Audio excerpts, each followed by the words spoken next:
আসসালামু আলাইকুম রহমতুল্লাহ। আজকে কথা বলবো ছাগলের বাচ্চা গরুর বাচ্চা হওয়ার পরে আপনাদের করণীয়। অনেকেই বাচ্চা হওয়ার পরে আমরা জানি না যে কি করতে হয়। অনেক মা বোনেরাই জানে, কিন্তু সেটা অনেক আধুনিক পদ্ধতিতে জানেন না। আগেকার পদ্ধতিতে জানেন, কিন্তু এখন বিশ্ব যেমন আধুনিক হয়েছে, আমাদেরও আধুনিক হতে হবে। ছাগল খামারি গরু খামারি সবাইকে আধুনিক হতে হবে।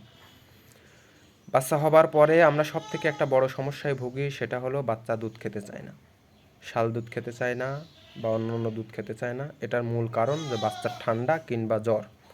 এই দুইটা কারণই সব থেকে আমি বেশি ফেস করেছি, বাচ্চার ঠান্ডা এবং জ্বর। দেখবেন যে ছাগল অনেক সময় গরমের দিনে বাচ্চা পেটে অবস্থায় যখন বাচ্চা ডেলিভারির সময় হয়, তখন কিন্তু ছাগলের অনেক পরিমাণ ঠান্ডার প্রয়োজন হয়। এই জন্য ছাগল মাচা ছেড়ে বিভিন্ন ঠান্ডা জায়গা খুঁজে বেড়ায়, ঠান্ডা জায়গায় শুয়ে থাকে, যেখান থেকে ছাগলের বাচ্চার ঠান্ডা আসে। এই ঠান্ডার কারণে ছাগলের বাচ্চা হওয়ার পরেই দেখবেন যে প্রথমবার একটু খেলেও খেতে পারে, কিন্তু পরে আর খায় না। এই সমস্যার সমাধান আপনারা একটা ছোট্ট অল্প টাকায় সলিউশন দেব। সেটা হলো যে আমরা বাচ্চাদের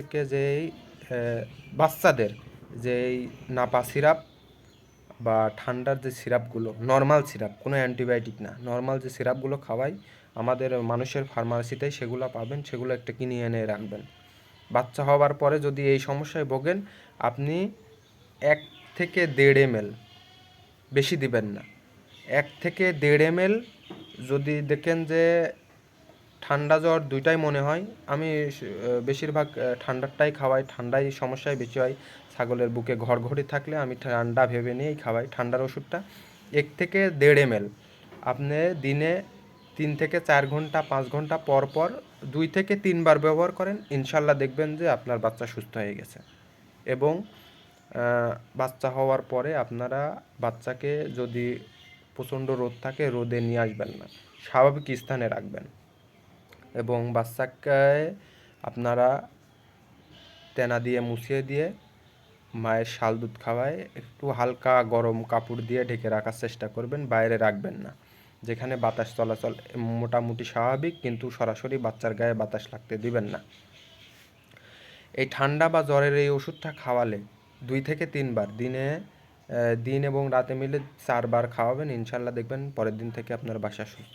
এই কারণে অনেক সময় বাচ্চা মারা যায়, দুধ খেতে চায় না, বিভিন্ন ধরনের অসুখের সমস্যা হয়। আপনারা জানেন না বিধায় এই সমস্যাটা আপনাদের চেপে ধরে। এটা অনেক কোনো বড় ধরনের সমস্যা নয়। ছাগলের বাচ্চা হওয়ার পর যদি ঘড়ঘড়ি থাকে, বুঝবেন ঠান্ডা লেগে আছে। আর যদি ঘড়ঘড়ি না থাকে, নাকে পানি না থাকে, তাহলে ভাববেন জ্বর আসে। জ্বর খুব কমই হয়, ঠান্ডাই অনেক বেশি হয়। এই টিপসটা ফলো করবেন, ইনশাল্লাহ দেখবেন আপনার ছাগল দুধ খাচ্ছে এবং পরিপূর্ণ সুস্থ হয়ে গেছে। আজকে এই পর্যন্ত, অন্যদিন আর একটি বিষয় নিয়ে কথা হবে। সে পর্যন্ত সাথে থাকবেন। আসসালামু আলাইকুম আ রহমতুল্লাহ।